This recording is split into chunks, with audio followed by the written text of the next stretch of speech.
উনি যেটা ডিজার্ভ করেন সেটা তো আমার ওনাকে দিতেই হবে। অবশ্যই আগের ছবির চাইতে এই ছবির রিমুনারেশনটা বেশি হওয়াটাই স্বাভাবিক। আর আমরা যেভাবে ভাবছি সেই জায়গাটা থেকে আমরা মনে করি যে ঠিক আছে, যে উনি এটাই ডিজার্ভ করেন। এই পর্যায়ের কোয়ালিটি না থাকলে, প্রচেষ্টা না থাকলে, সাধনা না থাকলে সেই লোক মানে এত দূর আসতে পারেন না, আমরা এটাই বলবো।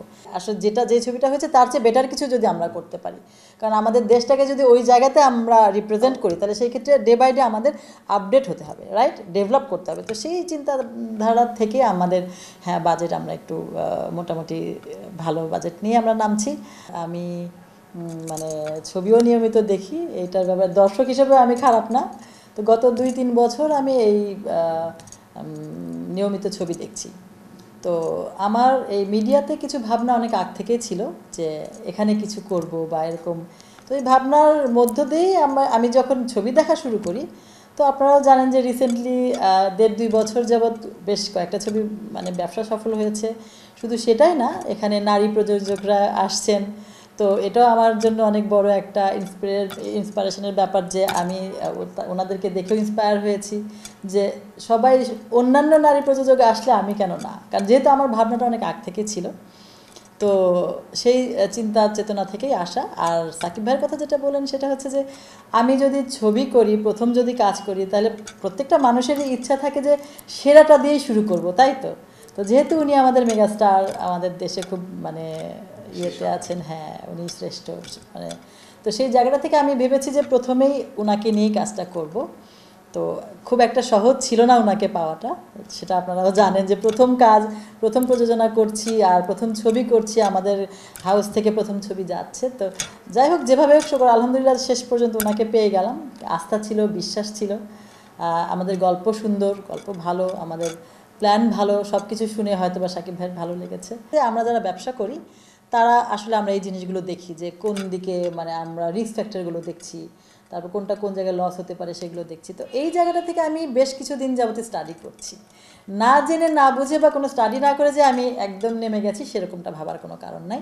এগুলোর মধ্যে আমি তো স্টাডি করছি, তারপরে হচ্ছে যে রিসেন্টলি যে ছবিগুলো হলো, তো সেগুলো দেখেও আমার একটা ধারণা হয়েছে যে না, যদি আমি মেকিংটা ঠিক রাখি, গল্পটা ঠিক থাকে, আমাদের টেকনিক্যাল যেই ব্যাপারগুলো সেগুলো ঠিক রাখি, সিস্টেমগুলো ঠিক মতো করতে পারি, সব কিছু মিলে চিন্তা করেছি যদি আমরা সব সমন্বয় করে করতে পারি, ইনশাল্লাহ এটা অবশ্যই ব্যবসা সফল হবে। তো সেই জায়গাটা থেকে রিস্ক তো নিতেই হবে। ভালো কিছু করতে গেলে আপনার ভালো বাজেট লাগবে, এবং আসলে যখন আপনি লার্জার দেন লাইফ করবেন তখন কিন্তু আপনাকে সেভাবে গুছিয়ে করতে হবে। তো আমরা একটু অ্যাসিওর করতে পারি যে আমরা মানে প্রত্যেকটা সাইড আমরা গুছিয়েই করার চেষ্টা করছি ইনশাল্লাহ। অবশ্যই বড় স্কেলেই করছি, তা না হলে তো আসলে লার্জার দেন লাইফটা আসছে না কথাটা। আর নিশ্চয়ই এটা আপনাদের এক্সপেকটেশন এটাও আসে যে আসলে যে ছবিটা হয়েছে তার চেয়ে বেটার কিছু যদি আমরা করতে পারি, কারণ আমাদের দেশটাকে যদি ওই জায়গাতে আমরা রিপ্রেজেন্ট করি, তাহলে সেই ক্ষেত্রে ডে বাই ডে আমাদের আপডেট হতে হবে, রাইট, ডেভেলপ করতে হবে। তো সেই চিন্তাধারা থেকে আমাদের বাজেট আমরা একটু মোটামুটি ভালো বাজেট নিয়ে আমরা নামছি। আর যেহেতু সাকিব ভাই উনি ডিজার্ভ করেন, সময়ের সাথে সাথে ওনার রেমুনারেশন প্রত্যেকটা জিনিসই সেই সমস্ত জায়গা থেকেই আসলে উনি যেটা ডিজার্ভ করেন সেভাবে আমরা অবশ্যই আগের ছবির চাইতে তো উনি একটু মানে বেশি হবেই, সেটাই স্বাভাবিক। তো সেভাবে আমরা আগাচ্ছি ইনশাল্লাহ।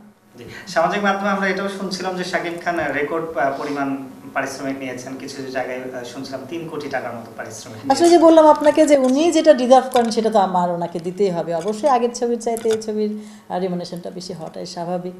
আর আমরা যেভাবে ভাবছি সেই জায়গাটা থেকে আমরা মনে করি যে ঠিক আছে, যে উনি এটাই ডিজার্ভ করেন। আসলে আপনারা নিজেরাও জানেন যে আমাদের দেশে শ্যুট করা অনেক অনেক কমপ্লিকেশনস আছে, অনেক টেকনিক্যাল ব্যাপার স্যাপার আছে, অনেক সাপোর্টের ব্যাপার আছে, মেশিনারি সাপোর্ট বা, তো সেই জায়গাটা থেকে আমরা বাইরেও ভাবছি, আমরা দেশের বাইরে অনেক জায়গাতেই মোটামুটি আমরা সার্চ করছি, লোকেশন ব্যাপারটা কথা হচ্ছে, আমাদের ডিরেক্টর, আমাদের অন্যান্য টিম কাজ করছে। তো সব কিছু মিলিয়ে গেলে অবশ্যই 2 দেশ মিলে আমরা শুটিং করবো ইনশাল্লাহ, দেখি ভালো কিছু। অন্যান্য কাস্টিং নিয়ে ভাবনা হয়েছে কিনা যে শাকিব খানের বিপরীতে বা নায়িকা হিসেবে কে থাকবেন বা খলনায়ক হিসেবে কে থাকবেন, যেহেতু আমরা অলরেডি পোস্টারে একটা ধারণা পেয়েছি যে একটু অ্যাকশন ধর্মী সিনেমা হবে, এগুলো নিয়ে ভাবনা চলছে কিনা? হ্যাঁ, আসলে এগুলো নিয়ে তো ভাবনা করতে হবে, এটা একটা পার্ট, যেহেতু প্রি প্রোডাকশন চলছে তার মানে এগুলো নিয়ে জোরতোর কাজ চলছে। কেউ চূড়ান্ত আমরা হয়েছে কিনা? না, আমাদের এখনো চূড়ান্ত হয়নি। আমরা মোটামুটি আমাদের দেশ এবং দেশের বাইরে দুইটা সাইডেই কথা বলছি, এপার ওপার দুই বাংলাতেই কথা চলছে।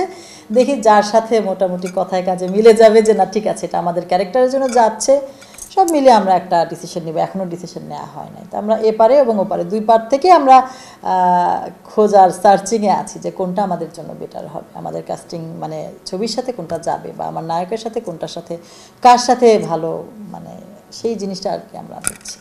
তো সম্প্রতি সময়ে দেশীয় অভিনেত্রীরা পাশাপাশি কিছু দর্শকও এমন একটা অভিযোগ করেছেন যে আমাদের দেশে তো নায়িকার অভাব নেই, কেন প্রযোজক বা পরিচালকরা বাইরে ছুটছে নায়িকার জন্য? না, আসলে বিষয়টি কিভাবে দেখেন? আসলে নায়িকার অভাব নেই ঠিক আছে, আমরা তো আসলে আমাদের দেশে খুব অনেক বেশি যে নায়িকা আছে সেরকমও না। আমরা ইনশাল্লাহ অবশ্যই আস্তে আস্তে আরও আরও আমরা ভালো কিছু করব। অনেক ভালো ভালো মেয়েরা কাজ করছে, অনেক ছোট পর্দা থেকে অনেকে আসছেন এবং ভালো করছেন।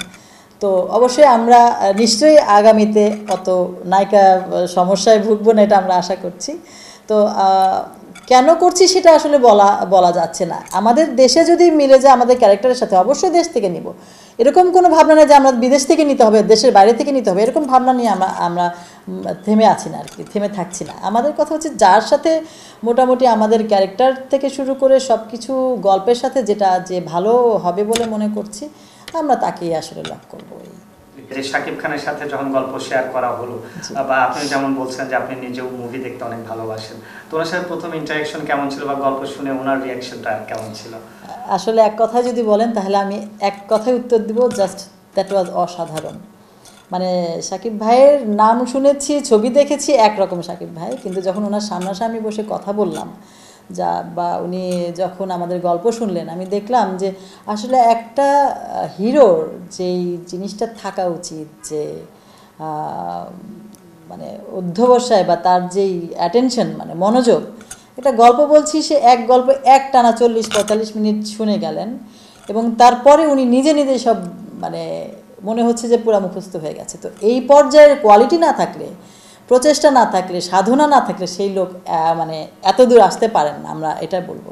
তো এক কথায় যে হি ইজ রিয়েলি অসাধারণ মানুষ হিসেবেও আমার মনে হয়েছে উনি অনেক চমৎকার একজন মানুষ। কথাবার্তা, কাজের যেটা আমরা যেভাবে আমাদেরকে সময় দিয়েছেন, ঠিক সেই সময় আমরা ওনাকে পেয়েছি আর কি। একদম সর্বশেষ, ঈদ উল ফিতরের লক্ষ্যে আপনারা নির্মাণ করছেন প্রিন্স, দর্শকদের কতটা প্রত্যাশা পূরণ করতে পারবে? আসলে আমার দিক থেকে আমার মনে হয় যে ইনশাল্লাহ আমরা পরিপূর্ণভাবেই প্রত্যাশা পূরণ করার আশা রাখি, কারণ আমাদের বিশ্বাস আছে, আমাদের নিজেদের প্রতি আস্থা আছে। এ পর্যন্ত আমাদের দর্শকরা আমাদেরকে দেখেছি খুব ভালোভাবে পজিটিভলি আমাদেরকে গ্রহণ করেছেন, এটা আমাদের জন্য অনেক বড় পাওয়া।